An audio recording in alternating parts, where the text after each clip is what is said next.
Question 3, we have a particle projected from the foot of an inclined plane, which makes an angle of 45 degrees with the horizontal. So here's my incline, 45 degree. The initial velocity is going to be u, and this angle is at an angle alpha to the horizontal, so this is going to be alpha minus 45. So my initial vector is going to be u cos alpha minus 45 in the I direction plus u sine alpha minus 45 in the j direction. My accelerations minus g, but they're going to be the same here, sine 45 in here, minus g cos 45 here. Sine and cos of 45 are 1 over root 2, so minus g over root 2 for both, minus g over root 2. What do we ask here? If the angle which the particle meets the plane of landing is b, show that the tan of b, so we're looking at landing angles here, so we need to look at tan a, and then we're asked to show the particles landing horizontally, perpendicularly, and at an angle. So 3 different types of questions that can be asked. So let's get our velocities here, but we need to get the time first that it takes for this particle to complete its journey. So s of x is the ut plus a half at squared, and this will be equal to 0 when it lands. So u sine alpha minus 45 times t minus g by the acceleration, the acceleration g cos 45 g over root 2. I'll put the half in first just to be not skipping stages, times g over root 2 times t squared equals 0. So factoring out our t, we'll end up with u sine alpha minus 45 minus gt over 2 root 2 is equal to 0. So the time taken to get there, the initial t is equal to 0, or u sine alpha minus 45 is going to be equal to gt over 2 root 2, so the 2 root 2 will cross multiply, and the gt will leave the t there, and we'll divide by g. So this is the time taken for the particle to complete its flight. So let's look at our 2 velocities now. Velocity of x is going to be u plus at. So we have it up above, u cos a minus 45. Acceleration is minus g over root 2 times t, which is 2 root 2 u sine a minus 45 all over g.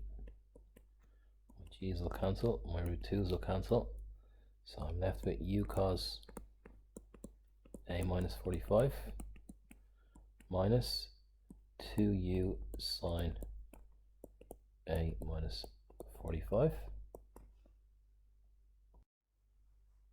My velocity of x, let's get my velocity of y. This is at the time of impact, so from above u sine a minus 45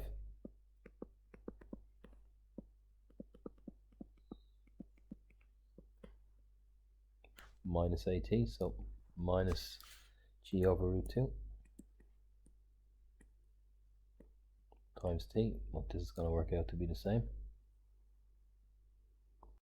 So you can see at this point you're going to get minus 2u sine a minus 45. You can probably put it in, but if you want to put the time in again, you can say 2 root 2 u sine a minus 45 over g.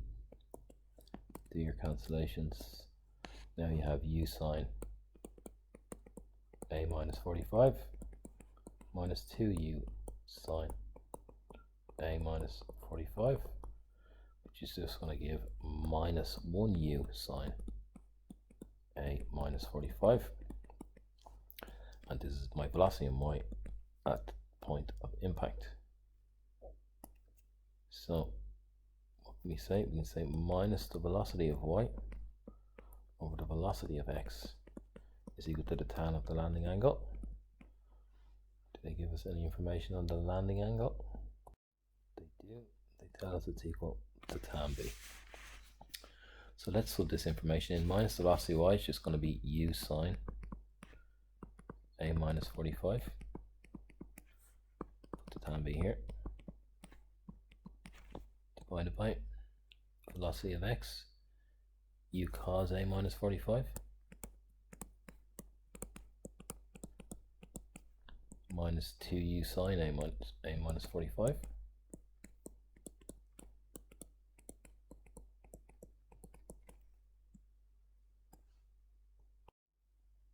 And what I can do here is I can simplify the right hand side. We have a u.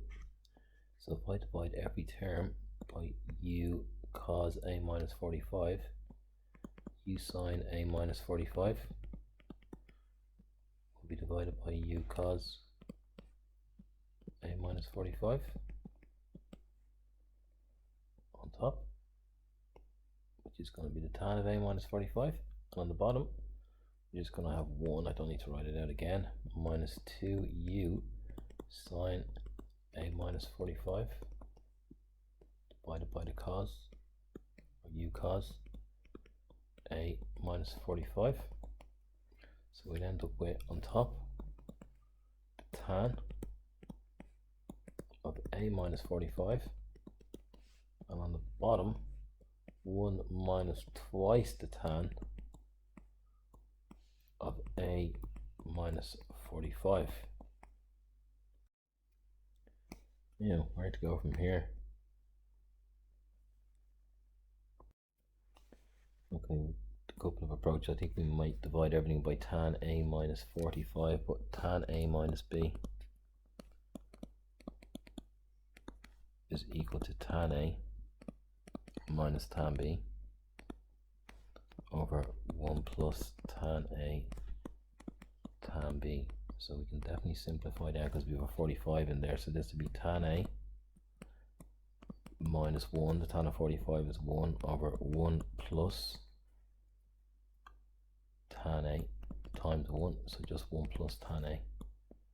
So if I divide everything by tan a minus 45, what I'll end up with is 1 over this 1 here will be over the tan a minus 45, which is this guy, minus 2, and if I obviously divide that by tan a minus 45 becomes 1, so 1 minus, and that'll become minus 2. So this is going to be 1 over this fraction, so that will just turn the fraction upside down, so that will become 1 plus tan a over tan a minus 1.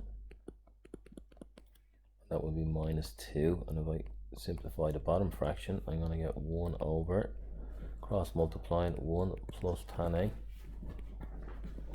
minus 2 tan a plus 2, and that's all over the numerators, sorry, the denominators multiply tan a minus 1.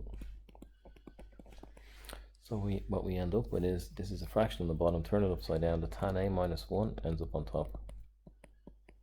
And on the bottom we end up with 3, a denominator, 3 minus tan a. And hopefully this is what they're looking for, tan a minus 1 over 3 minus tan a.